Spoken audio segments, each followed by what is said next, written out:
Welcome to Georgian Bay Classics. I'm your host, Mark Hord, and we're here with a very, very special guest with a most unique British classic car. Let's go over and meet him right now. Phil. Hey, Phil Hall. Mark, how are you? Welcome to Georgian Bay Classics. Welcome It's great home. to see you, and we're really looking forward to seeing what you have to show us today. Great. What have you got for us? Well, one of my cars, we just finished restoring it, and actually it went down to Virginia to be judged in the Austin Healey Concourse, and so I'd like to show you that today. Let's see it. Good. Please start it up.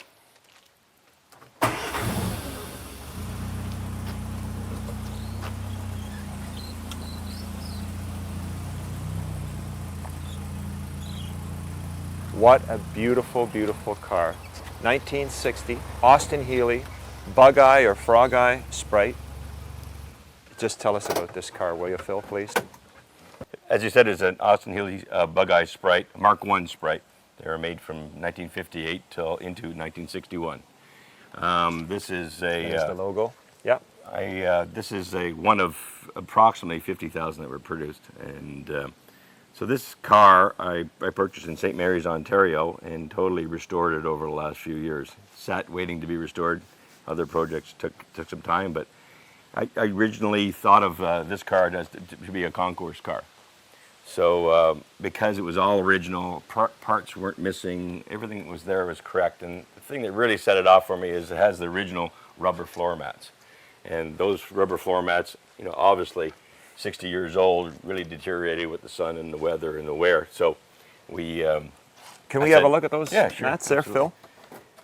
So I decided to do it concourse and totally restored it myself. I do basically all my work. I do my own paint, engine work, body work. One thing I cannot do is the chrome plating. So I have a gentleman in London, Ontario that does that for me. But so over a period of approximately 2 years, I restored this car in view of putting it into a concourse judging. It's my first time I've done this. And so with the concourse judging, can you explain to our viewers what that entails, especially with this beautiful Healey? Right. What they do is they really like to have cars that come out that are restored to exactly as they were when they left the factory in England. So they have a number of different standards, guidelines for you to follow. And when they do, you bring it down, and they have a number of judges go for a couple of hours, and with about 12 check sheets, and each individual part is judged versus how original it is and the condition. So they scour the whole car, and they try to find the merit points. So basically, you try to get as high as points as you can. To be a bronze car, bronze standard, it's 850 to 900 points. To be a silver car, it's 900 to 950, and to be a gold car, which is the highest standard, is 950 to 1,000 points. Now, before we go into how your car scored, because we would like to get to that on the show, could you tell us some of the special features that this car has that perhaps make it even more unique as an Austin Healey Bug Eye or Frog Eye? So this Bug Eye has basically all the options that were available at the time. It has a heater, which was an option. It has a hard top, which is an option, which is actually a pretty nice thing to have in North America because of the weather. It actually has a front bumper, which again is an option. So and chrome to boot. And chrome, yeah. So it's basically an all original, fully loaded up car for the time. If you call loaded up, having a heater. So. What about around the back here with respect to the bumperettes? Was that an option? No, that's the way everything was. So, I mean, it is as original, and that was not an option. So it comes with a tonneau cover, which was again an option, and it comes with the original tonneau cover. Does it have a trunk? It has a trunk, but you can't access it the normal way. Again, to save money, it was a fairly inexpensive car. That was the intent of this car, to have Donald Healey wanted to have a car that was very cheap but fun to drive, and I think he really succeeded in this car. If you access the trunk, you've got to go in behind the seats and fold throw the seats stuff down in and there. just throw stuff in, because you notice that there's no seam other than the actual seam, that the body seam on this car. There's no seam that would normally would see on a British car. That's correct. Which makes it very unique. I'm assuming this piece is your light for your license plate, Yep. which makes it legal. Absolutely. And your turn indicators, are they separate from your brake lights on this Yeah, vehicle? they're the bottom ones. Are your The turn indicators as and well? The brake and the running lights are there. As well. I wonder if we could have a chance to have a look at the engine. Sure. A pleasure. I'd like our viewers to see, first of all, how Phil is opening this. Phil, if you could just hold there for a second so the viewers can see what you're actually doing. It has a double latch on it, safety latch. Just lift up the whole front end. And the whole front end, you reach right underneath on the double latches, which are right in here. Well, here's a latch that it's actually secure latch. So that's your locking latch. And there's the safety latch. So you just hit the safety latch and lift it up, and it stays up itself.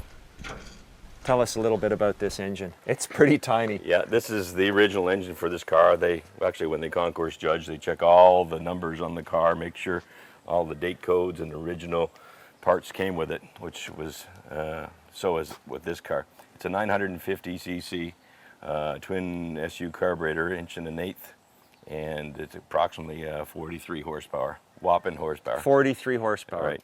And a 6 volt or 12 volt? No, it's 12 volt. 12 volt. 12 okay. volt. We ended up with a 4-speed transmission. No overdrive was available on these cars.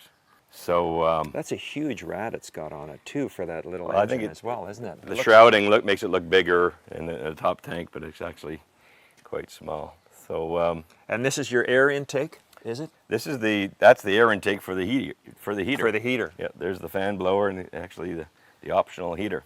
So, And then you've got, what do they call it, Prince of Darkness, Lucas Electrics? Lucas Electrics, but you know, I've had good luck with Lucas Electrics. I think if they've got a bad reputation, but I haven't had any issue with it. I think if you just clean the terminals and make sure things are proper, they last 60 years. I'd love for you to tell us a little bit about the concourse judging and some of the specifics that the judges are looking for. You pointed out to me even down to things like certain nuts and certain logos that are on the nuts. I wonder if you could show our viewers some of the things that the concourse judges would be looking for. Sure. The guys that are judging, they have standards that they go by, but also these gentlemen, ladies and gentlemen, are very, very knowledgeable on their cars. So the intention is to be as it was from the factory. So if you notice some of the parts, they have date codes on them, the coil, the voltage regulator, even the turn signal flasher is all dated. So it has to be from that time period or original to the car, as well as the rad and everything else. Is the body numbers and engine numbers have to match as was produced. But also they get into real fine detail on finishes. And the black should not be really, really shiny. They say it should be around 90% shine. But things like original bolts should be used. You just can't go out and buy a regular 9/16 fine thread, 7/16 fine thread bolt. It has to be that original bolt with the little indent and the right letters on the head itself. So how do you get that? You know, we're looking 60 years, 70 years later. How were you able to get these? Well, most of the bolts that came off this car, I cleaned them up, bead blasted them, and then zinc plated them. So that a lot of the bolts are original bolts. But if you're in a network of friends or people, you can buy bolts that came from an original car that is no longer has been sent to the junkyard, or people have had parts left over, so you're scrounging the original bolts if you don't have the ones or you broke them when you took them off. I'm taking a look as well, and this is pretty common with the British cars. These special clamps that are on the hoses aren't what you would typically see on your vehicles today. Yeah, they are wire type clamp, a folded wire type clamp with a pan head slot on them. They are as original.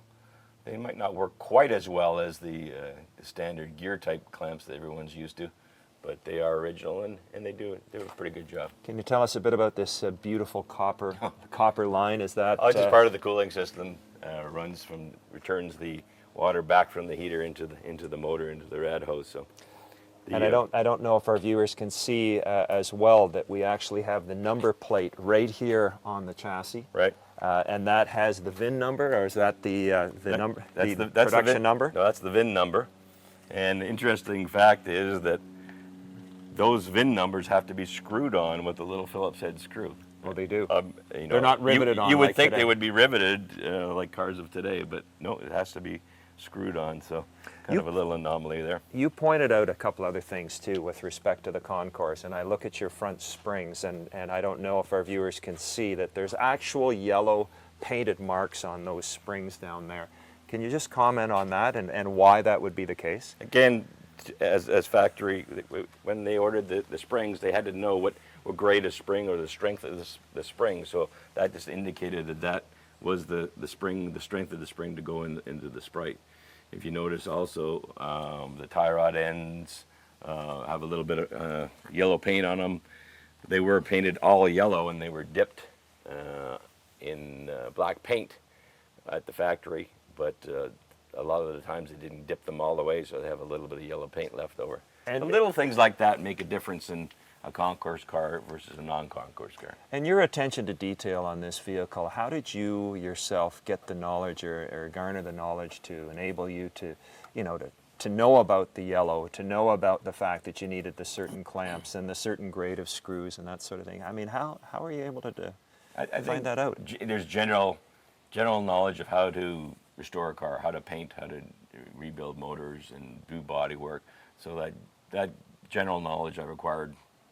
See this gray hair that comes by honestly. So I've restored cars since I was, 15 years old. So, again, you're always honing your general skills, but specific information. There's a lot of resource material through the Austin Healey Club of America. They'll provide concourse guidelines, but also they really encourage you to go out there and really research your specific car to see what it was from the factory and get other literature to support how your car is being presented. Because when I presented this car, there's a number of things that were different on this car that were in their guidelines. And I challenged them on that, and I had the documentation there, and they accepted that, yes, we're not perfect. We're always looking to improve our guidelines, so they've taken that into account. So it was a good exchange of information.